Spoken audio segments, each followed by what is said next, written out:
At the 2023 World Championships, Akhmed Tazhudinov did the unthinkable. On his world-level senior debut, he won the 97 kilo freestyle wrestling weight class. When he entered the tournament, he was just a 20-year-old whose only international accomplishment was winning the Asian Championships in a ranking series tournament earlier that year, neither of which were against elite competition. In contrast, this tournament was up against the very best in the world, and as such, nobody thought twice about the unproven youngster. But in this tournament, Tazudinov showed the world just how good he was. He torched the competition by a combined score of 48 points to 3, finishing every single match by either tech fall, pin, or forfeit. Not only that, but he did that against some of the toughest competition in the world, including two-time Olympic champion and five-time world champion Abdulrashid Sadulaev, an Olympic champion, three-time world champion who was the defending world champion at the weight class, Snyder. This tournament run was truly extraordinary, so I'm going to be breaking down his entire run through the bracket and route to winning the 97 kilo world championships. So without further delay, the first few seconds of his match versus Ibragimov was fairly slow. If anything, Ibragimov was doing the better work, pushing forward with collar ties and over-unders. Tazudinov was a tall and lengthy 97 kiloer at around 6'3", so he wasn't particularly effective in close forehead-to-forehead positions compared to the shorter and more compact Ibragimov. About a second in, ref gave Tazudinov a warning and told him to stop being so passive. One more passivity call, and Tazudinov would be on the advantage time clock. Tazudinov didn't want that, so he picked up the pace as soon as the match resumed. He did this by pummeling into an over-under, where he had an underhook with his left arm and an overhook with his right arm. Ibragimov then had a choice: disengage and try to break Tazudinov's grip and bring the match to a less risky position, or play bold, match Tazudinov's over-under with an opposing over-under. Ibragimov decided to engage. He matched Tazudinov's over-under with a matching one of his own, overhooking Tazudinov's underhook and underhooking underneath Tazudinov's overhook. With both men secured on their equal and opposite ties, there was no backing down from either side, lest the cow give up an easy takedown. The dance of death had begun. Either Tazudinov would throw Ibragimov to his back, or Ibragimov would throw Tazudinov to his. Tazudinov started to shift his hips back, getting forehead to forehead with his foe to push Ibragimov around. In response, Ibragimov modified his grip to lock his hands behind Tazudinov's neck and duck down to put his hand on Tazudinov's shoulder to push from, using his head like the tip of a spear. Tazudinov responded by circling left and used his underhook to force Ibragimov's head off his chest. Ibragimov went for a trip, but Tazudinov avoided it, got his hands locked as well, and used Ibragimov being off balance from attempting the trip to push him back. Now both men's hands were locked around each other, both looking to score, but Tazudinov was undoubtedly in a better position, as he now had Ibragimov on the edge of the mat. Knowing that he had to do something lest he get pushed out, Ibragimov went for a head and arm throw, trying to use his collar tie overhook to wrap around Tazudinov's head and throw Tazudinov over his hips onto his back. It was a mistake, as Tazudinov shut it down immediately by pushing his right foot out the brace and locking up a body lock over Ibragimov's underhook. Tazudinov pressed forward against an off-balance Ibragimov, used his body lock to straighten Ibragimov from escaping by getting his hips back, and drove Ibragimov down to the mat for a 4-point feet-to-back move. Tazudinov had won the dance of death and looked for the pin, but Ibragimov managed to circle to his belly to avoid the pin. This action took the wrestlers out of bounds, and the ref called a stop to the action, so Tazudinov couldn't extend his lead further with gut wrenches. After both wrestlers got up, both got collar ties on each other, but as the ref urged both to be more aggressive, Ibragimov started to get better mat control, and as he kept pushing forward, getting closer to a push-out. Knowing he had to do something, lest the referee warn him for passivity, Tazudinov started to back Ibragimov off with fakes, but then after conditioning Ibragimov not to react to his fakes, Tazudinov shot a fast double leg. He managed to lock his hands on Ibragimov's legs and got an exposure. Then, as Ibragimov looked to defend, Tazudinov cartwheeled over his head to expose Ibragimov once more to bring the score to 8-0 as Ibragimov got to a base. After checking the score, Tazudinov locked his hands around Ibragimov and executed a perfect gut wrench to bring the score to 10-0, thus winning the match by tech fall. After some confusion on whether or not Tazudinov got in the final gut wrench in time, Tazudinov got his hand raised and moved on to the round of 16.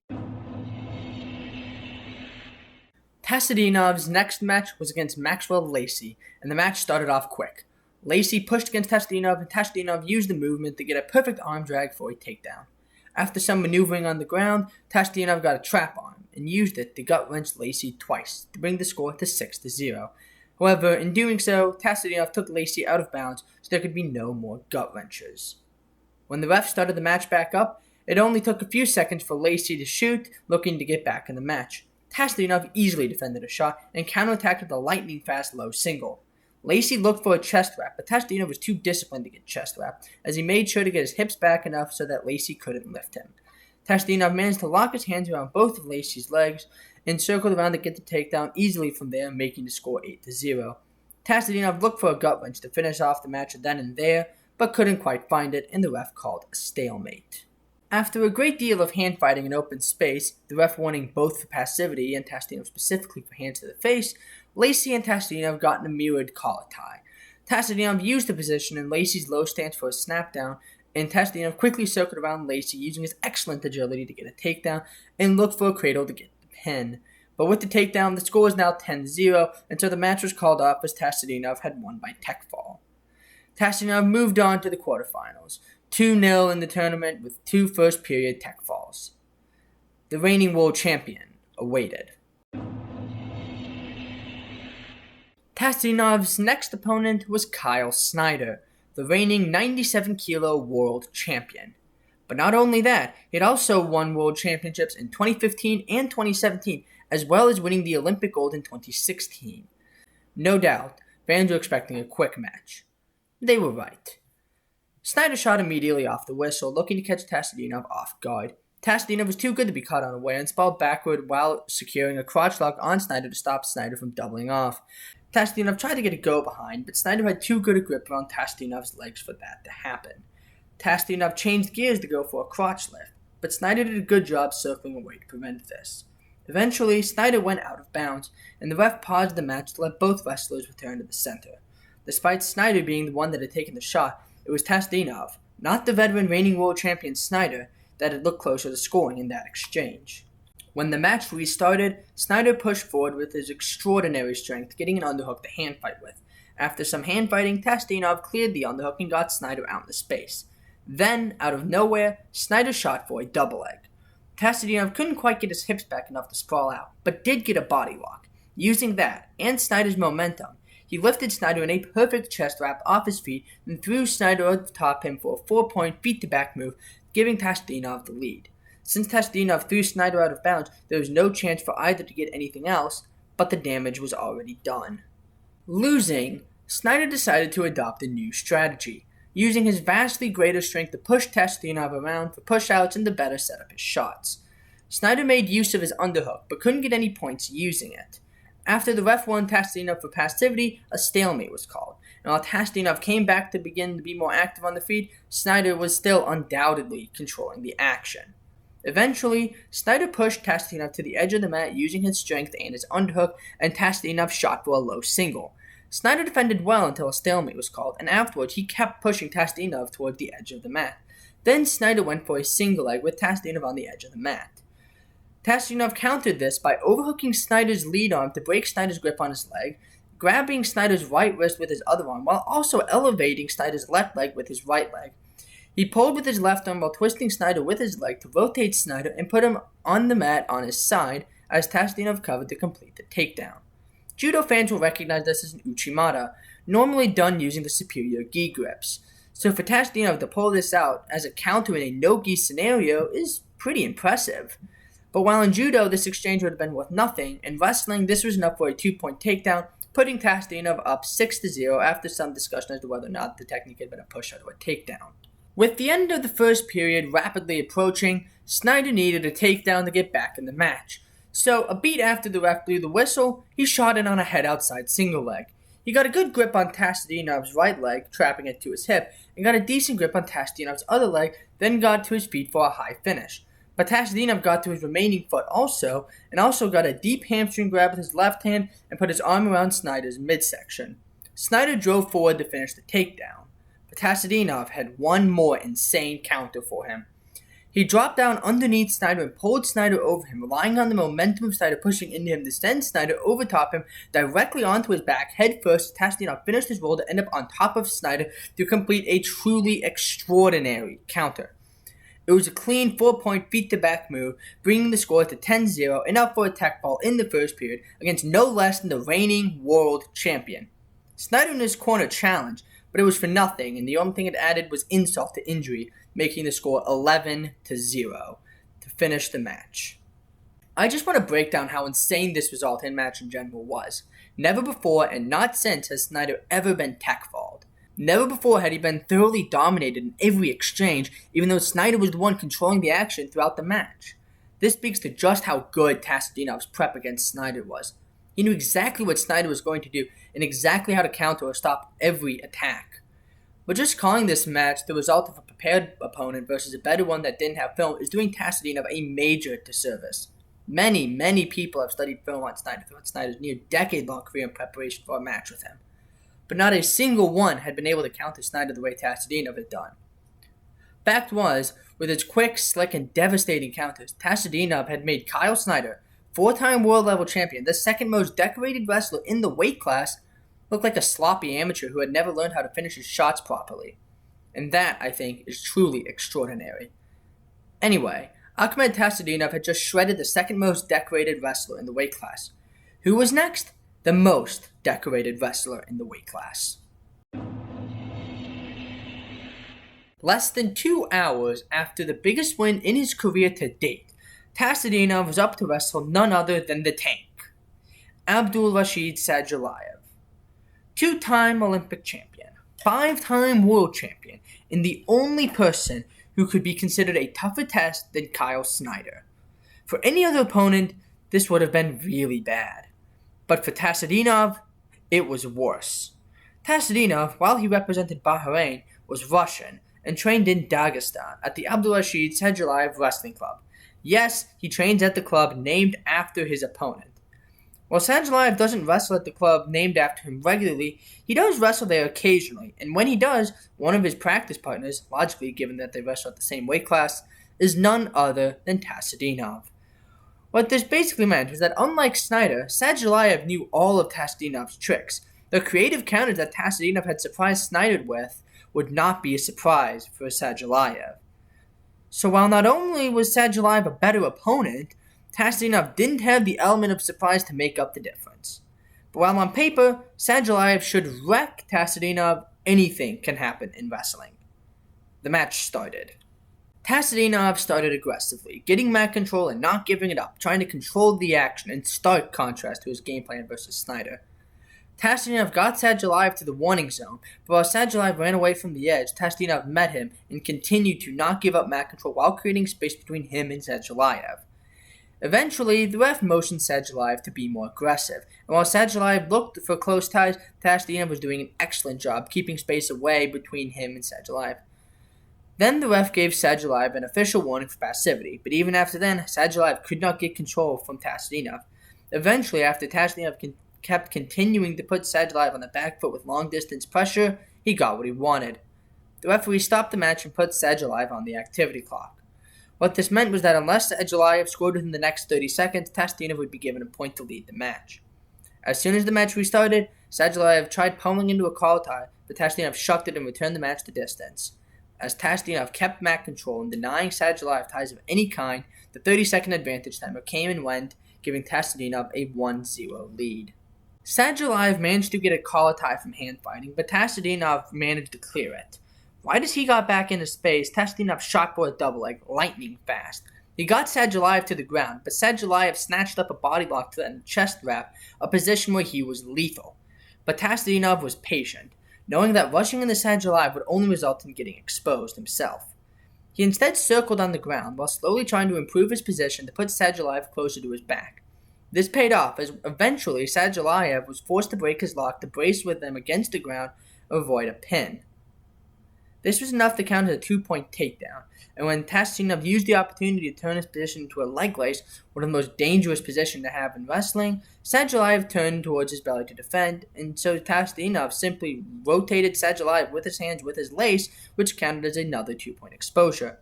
but one of Sadulaev's hands went out of bounds, so Tazudinov returned to the center at the referee's whistle. Eventually, Sadulaev did too, clearly having a hard time believing that he was losing 5-0, but he was. When the match restarted, the first period was nearly over and the two men opted to wait until the period ended rather than work for a score that might not have had enough time to manifest in the points before the period ran out. After the 30-second break, both returned to the center and the second 3-minute period began. Sadulaev started vastly more aggressive than before, pushing and hand-fighting with an intensity that he hadn't in the first period. He was nearly punished for it, as when he drove with an underhook, Tazudinov nearly threw him by with an overhook, but Sadulaev stayed on his feet, then put Tazudinov into a standing front headlock, trying to weigh him down to his knees, but Tazudinov was too strong. Sadulaev switched gears back to underhooking him to drive Tazudinov out, but Tazudinov cleared it, and helped by Sadulaev's reckless charge, threw Sadulaev to his knees.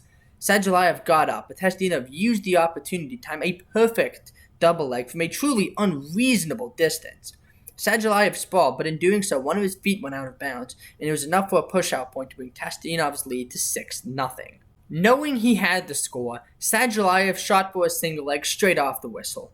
Tazudinov sprawled as much as he could, given Sadulaev's control of his leg, and cross-faced Sadulaev hard. Sadulaev wasn't phased and recut the corner to get closer to a takedown as Tazudinov switched to a crotch lock and looked to lift. Sadulaev countered the counter by bringing Tazudinov's ankle to him and bringing his hips closer to Tazudinov, and when he hit the ground, he circled his hip towards Tazudinov and elevated Tazudinov's foot so that Tazudinov would end up on his back. It worked, and Sadulaev got a 2-point exposure, the first point scored on Tazudinov all tournament. But Tazudinov recovered well and got his other leg out so that Sadulaev couldn't finish the takedown, then grabbed Sadulaev's far ankle to get behind Sadulaev. Then he reached around Sadulaev and snatched up a cradle and used the threat of that and general hamstring strength to get his leg free. This completed the reversal, but it was only worth 1 point, so Tazudinov was now up 7-2. Sadulaev managed to break Tazudinov's cradle grip and bellied down.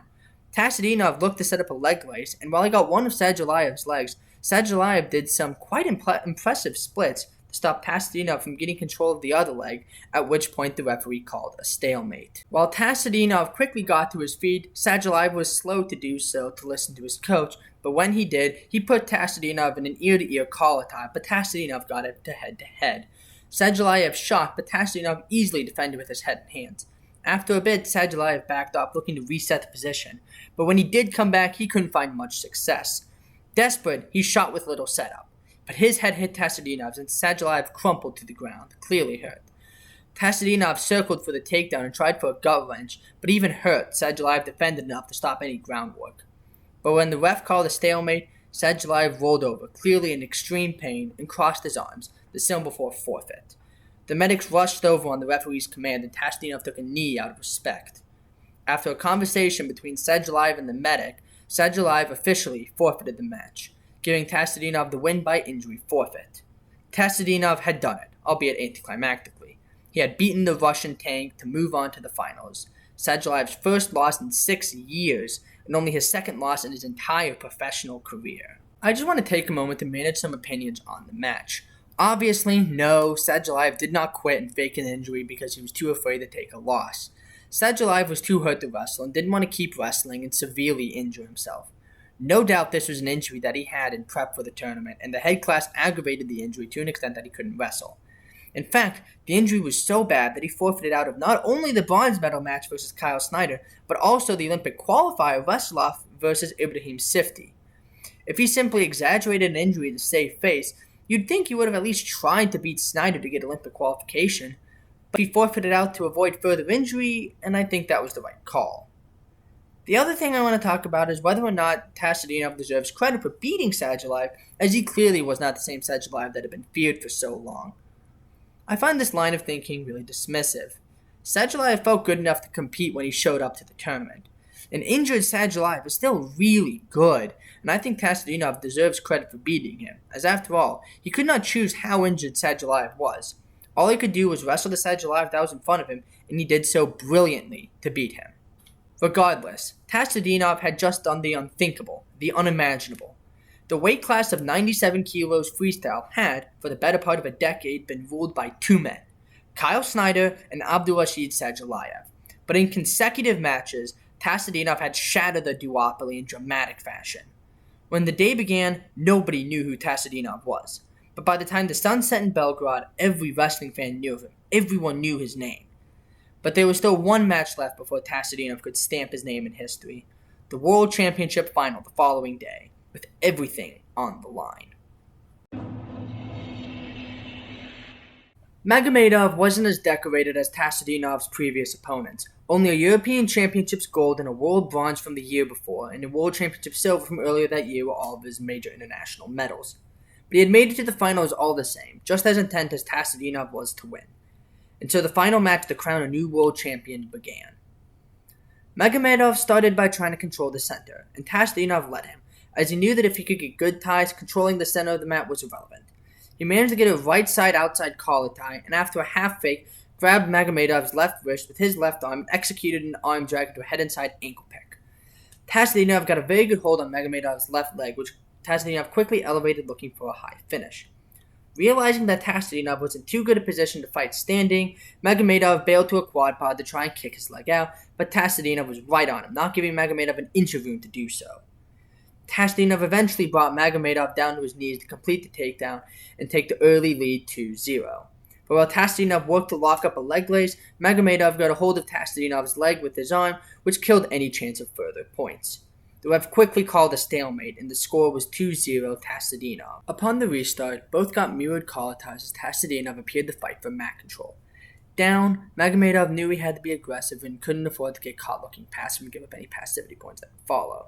So when Tazudinov pushed against Magomedov to control center, Magomedov, quite naturally, pushed back. This was a mistake, as when Magomedov started pushing against Tazudinov, Tazudinov's push for mat control fell away for the farce it was, and instead he moved Magomedov's left arm out of the way to shoot for an ankle pick. Magomedov, with all of his momentum going into Tazudinov, fell into the shot with no chance of defending.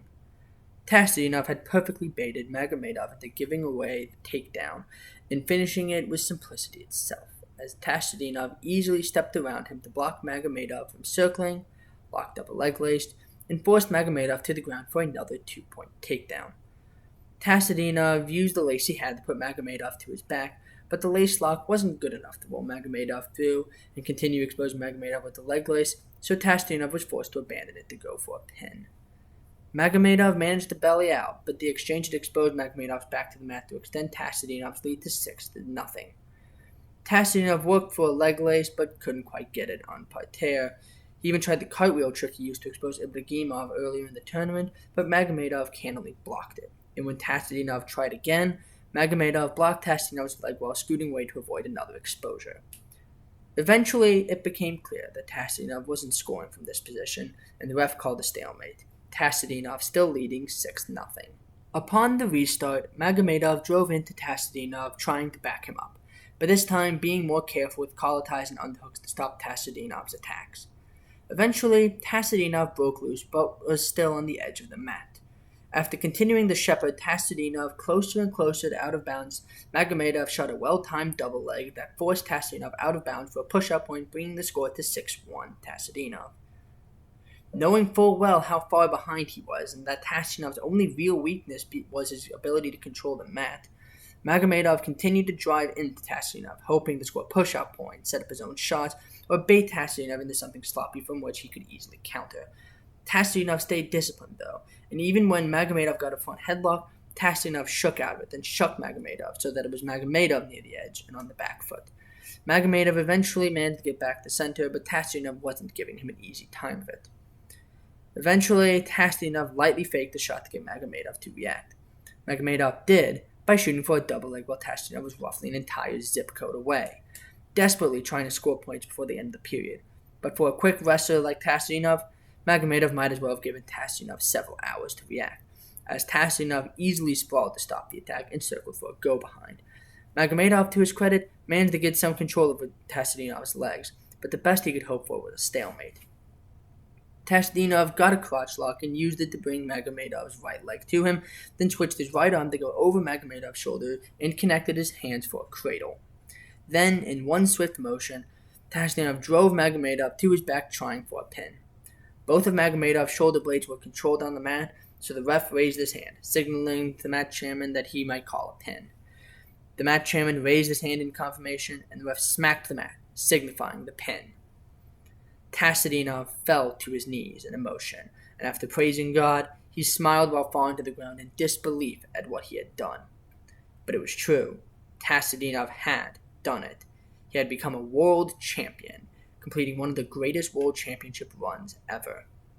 5 matches, 5 wins, 5 finishes, winning in dominant fashion, a tournament where nobody even gave him so much as a second thought.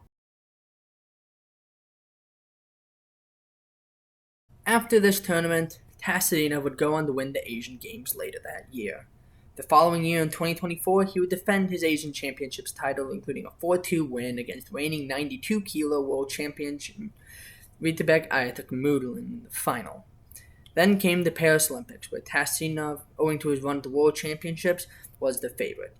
And while it wasn't nearly as dominant as his World's 2023 run, probably due to an injured shoulder, Tazudinov would make his way to the finals and pin Giri Matarashvili to win Olympic gold at the age of 21, proving that his 2023 World run wasn't just a lucky fluke.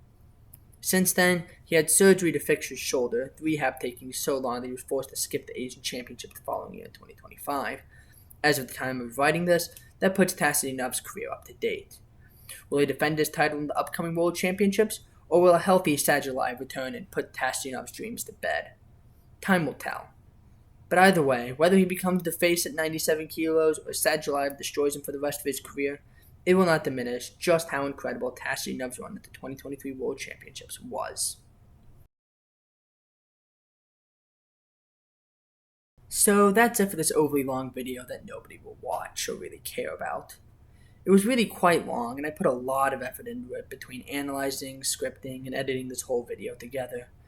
Given how much effort I put into this video, liking the video and especially subscribing to the channel would mean a lot to me, as every subscriber counts towards 500 subscribers, and I'd really like to get there before the heat death of the universe. But liking and subscribing more importantly shows me that people care about this type of thing, and so I'll likely make more long videos like this in the future, unless of course I realize that this sort of thing is a colossal waste of time for everyone involved, myself most of all. Either way, bye now, I suppose. I don't know what I'm doing.